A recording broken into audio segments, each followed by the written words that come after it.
مولانا ابھی آپ نے کہا کہ میری 5 بیٹیاں ہیں اور سب نے ماسٹرز کیا ہے، کچھ پی ایچ ڈی کر رہی. میں چاہوں گا کہ آپ ذرا سا بتائیں آڈینس کو، ناظرین کو، کہ کس طرح آپ کی 5 بیٹیوں نے مدرسہ کے علاوہ اسکول، کالجز اور یونیورسٹیز کی تعلیم حاصل کی ہے، پردے کے اہتمام کے ہماری ساتھ ہماری شریعت پر ہماری عمل کرتے ہوئے. ہماری بیٹیاں مدرسے کی پڑھی ہوئی بھی ہیں. جی لکھنؤ جو ڈاکٹر جامعہ نور الاسلام ہے وہاں سے پڑھا، اور وہیں لکھنؤ کے زمانہ قیام میں انہوں نے کرامت ڈگری کالج سے گریجویشن بھی کیا. پہلے اوپن اسکولنگ سے انہوں نے 10+2 پاس کیا. اس کے بعد یونیورسٹی کرامت ڈگری کالج سے انہوں نے بی اے کیا. اس کے بعد پھر ماسٹرز کیا، ایم اے کیا. اب ان میں سے 2 یا 3 لڑکیاں شاید پی ایچ ڈی میں پہنچ چکی ہیں غالباً، جہاں تک میں سمجھتا ہوں، اور سب پڑھا بھی رہی ہیں. ساری بچیاں پڑھا رہی ہیں. ہماری نعمانی پبلک اسکول جو ہم نے قائم کیا ہے اس میں سب پڑھاتی ہیں. پھر ہم نے ایک آن لائن گرلس انسٹیٹیوٹ قائم کیا، Nomani institute of education for girls. اس میں 1000 کے اوپر لڑکیاں ہیں شاید جو اس وقت تعلیم حاصل کر رہی ہیں، اور اس میں میری سب بیٹیاں پڑھا رہی ہیں. اور ان بیٹیوں کے علاوہ اور بھی لیڈی ٹیچرز ہیں جو آن لائن پڑھا رہی ہیں. تو میرا گھرانہ ایجوکیشن کا گھرانہ ہے. سارے لوگ ہائیلی ایجوکیٹڈ ہیں، پوری فیملی اوپر تک. ہم بہت زیادہ ضروری سمجھتے ہیں.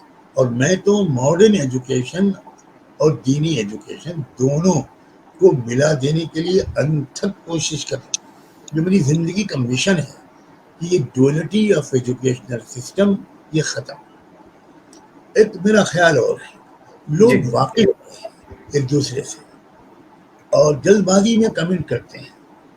یہ حضرات جنہوں نے یہ بیان جاری کیا، کبھی بھی میری ان کی ملاقات ہو، کبھی یہ مجھے پہچانے میں ان کو پہچانوں، تو مجھے ایسا لگتا ہے کہ بہت جلد یہ غلط فہمی دور ہو جائے گی. اکثر یہ ہوتا ہے کہ ایک مولانا کو دیکھا، ایک مولانا کا نام سنا تو ایک عجیب تصور آ جاتا ہے. یہ جو جنرلائزیشن ہے یہ صحیح نہیں ہے. سارے پروفیشنلز اور انٹلیکچوئلز ایک سے نہیں ہوتے، اور سارے مدرسے کے مولانا ایک سے نہیں ہوتے. لیکن جنرلائز یہ وہ لوگ ہیں جنہوں نے آپ کے بیان کو کنڈم کیا ہے. 40 لوگ جو انٹر فیتھ میرج کے صرف قائل نہیں بلکہ علمبردار ہیں. یہ چاہتے ہیں زیادہ سے زیادہ ہو. آپ خود جاوید آنند صاحب کو دیکھیے، وہ جاوید آنند ہے، ان کی بیگم کا نام تیستا سے تلوار ہے، اور ایسے سب لوگ، اس میں جاوید اختر شامل ہیں.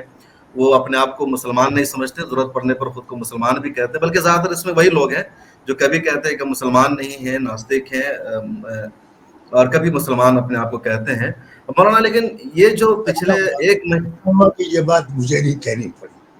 بہت نہیں، میں اپنے ناظرین کو بتا رہا ہوں کہ جتنے لوگ ہیں ضرورت پڑنے پر کبھی آپ کو مسلمان کہتے ہیں، کبھی کہتے ہیں میں مسلمان نہیں ہوں، میں ناستک ہوں، کسی مذہب پر میرا بلیف نہیں، یقین نہیں. ان سبوں کی جو بایوگرافی ہسٹری یہی رہی ہے. بہرحال مولانا، حالیہ دنوں میں بلکہ پچھلے ایک مہینہ میں آپ کے کئی سارے بیانات پر لوگوں نے بڑے سوال اٹھائے ہیں، تنقید بھی ہوئی ہے. اب ایک اور آپ پر بڑا اعتراض ہو رہا ہے کہ آپ نے اپنی تقریر میں کہا کہ ملت ٹائمز کو آپ کی ضرورت ہے، ہماری آپ مالی مدد کریں.